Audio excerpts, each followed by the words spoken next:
মৃত্যু আমাদের জীবনের সবচেয়ে অবিশ্বাস্য ও অপ্রত্যাশিত সত্য।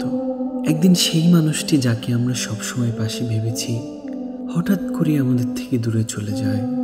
তাদের হাসি আর কথা ভোলার মতো নয়, কিন্তু শূন্যতার সেই অনুভূতি, হারানোর ব্যথা, সেই ব্যথা প্রতিটি নিঃশ্বাসে আমাদের মনে করিয়ে দেয় জীবন কতটা অস্থায়ী। কিন্তু মৃত্যু শেষ নয়। যে মানুষটি চলে যায় তিনি আমাদের স্মৃতিতে বেঁচে থাকেন। তার ভালোবাসা, তার হাসি, তার মধুর মুহূর্তগুলো আমাদের সঙ্গে চলতে থাকে, আমাদেরকে শক্তি দেয়, আমাদেরকে শেখায় জীবনকে আরো গভীরভাবে অনুভব করতে। মৃত্যু কখনো মেনে নেওয়া সহজ হয় না। প্রথমে আমরা ক্রুদ্ধ, আমরা দুঃখিত, আমরা অবিশ্বাসে ভেঙে পড়ি। কিন্তু সময় আমাদের শেখায় হারানো মানুষটি চলে গেলেও তার গল্প, তার প্রভাব, তার ভালোবাসা আমাদের মধ্যেই চিরকাল বেঁচে থাকে। যারা আমরা হারাই তারা সত্যি মারা যায় না।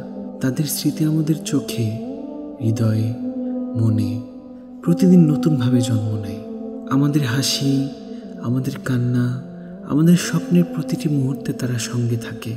মৃত্যু শুধু শারীরিক উপস্থিতি শেষ করে, কিন্তু আত্মার স্পর্শ, ভালোবাসার ছোঁয়া কখনো শেষ হয় না। সুতরাং যারা চলে যায় তাদের জন্য কাঁদো, তাদের স্মৃতি বুকে ধরে রাখো, তাদের ভালোবাসা বুকে ধারণ করো, কারণ মৃত্যু একদিন আমাদের কাছেও আসবে, কিন্তু ভালোবাসা চিরকাল বাঁচে।